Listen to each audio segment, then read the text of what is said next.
The hum of the alien ship's engines echoed through the metal walls of the holding cell. Jonathan Kane sat on the cold floor, his muscles coiled like springs. A simple man once, a soldier by trade, but years of fighting in the darkest corners of the earth had honed him into something more. Something primal.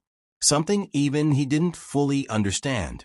Captured during what was supposed to be a routine reconnaissance mission, Jonathan had woken up aboard the alien vessel, surrounded by creatures whose technology far surpassed anything on Earth. They were tall, slender, their skin shimmering like liquid metal, eyes glowing with an unearthly blue light. They studied him as though he were an animal. To them, he was probably just that. Days passed, or maybe weeks. Time lost meaning in the stark, featureless cell. He didn't waste energy resisting.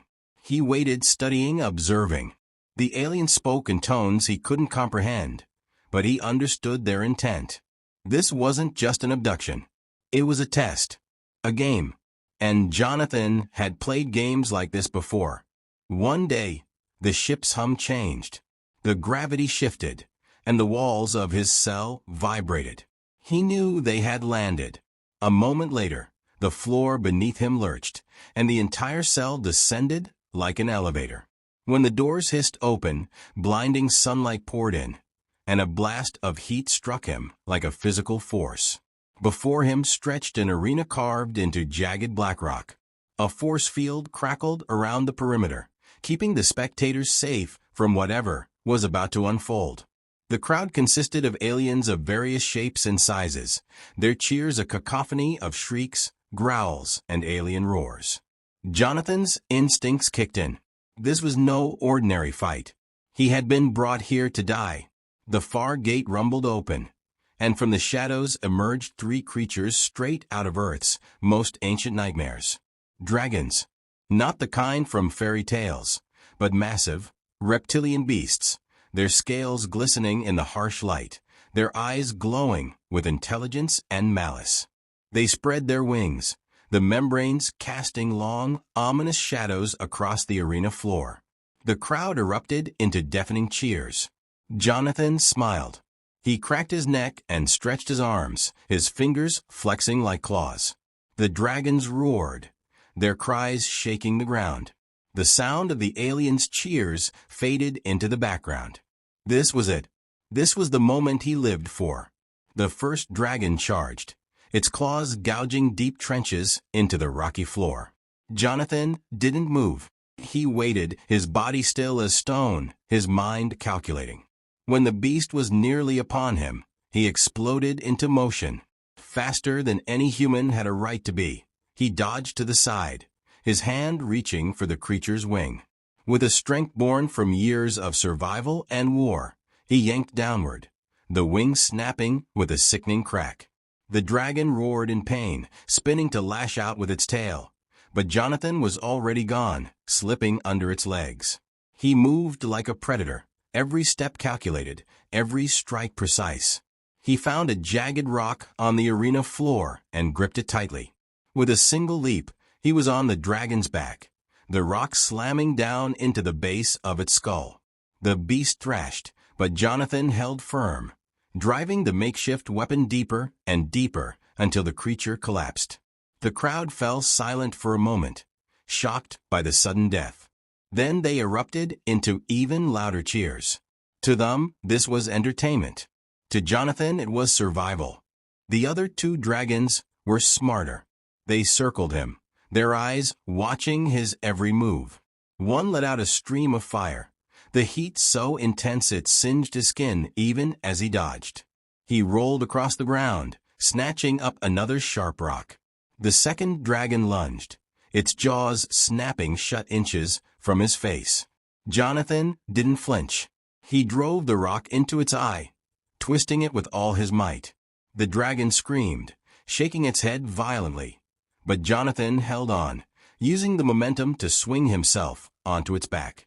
He found the weak spot near its neck and struck again and again until the beast collapsed.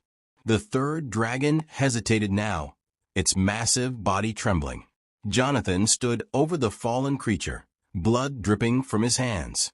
He locked eyes with the final beast, his gaze cold and unyielding. The dragon roared, a sound that was almost mournful, before it charged. But this time, Jonathan didn't wait. He ran to meet it, his movements a blur.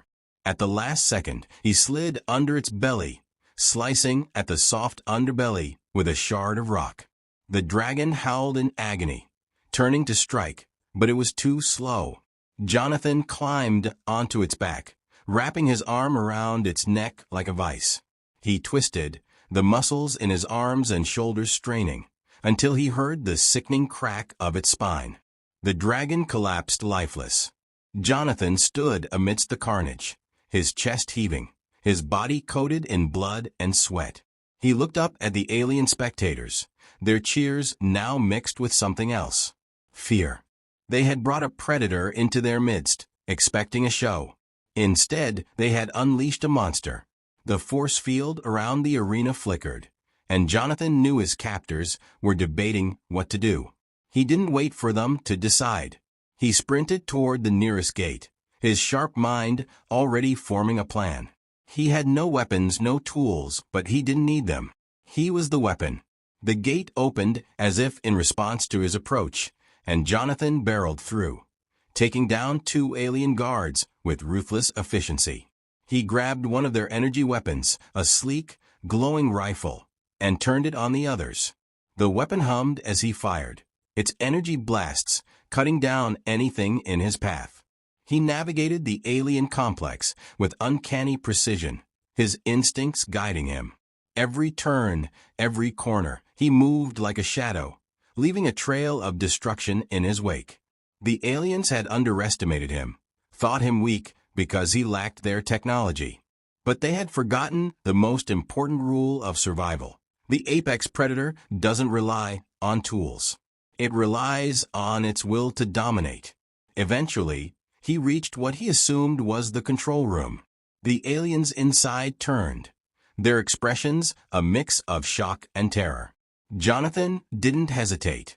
He fired, the room filling with the sound of energy blasts and the smell of burnt ozone. When the last alien fell, he approached the control panel. It was covered in symbols he didn't understand, but he didn't need to. He found the largest lever and pulled it. The ship shuddered, and alarms blared.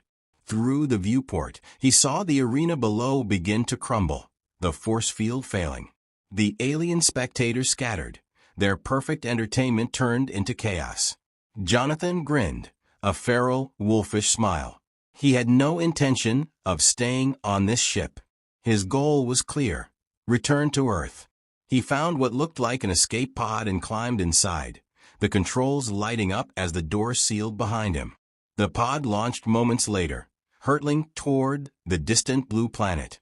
As the pod entered Earth's atmosphere, Jonathan leaned back in his seat, his body finally relaxing. He had survived the aliens' game, but something told him this wasn't over. He had shown them what humans were capable of, and he doubted they would forget. But that was a problem for another day. For now he was going home, and if they ever came back, they'd learn the hard way that humans weren't just prey. They were predators. And Jonathan Kane was the deadliest of them all.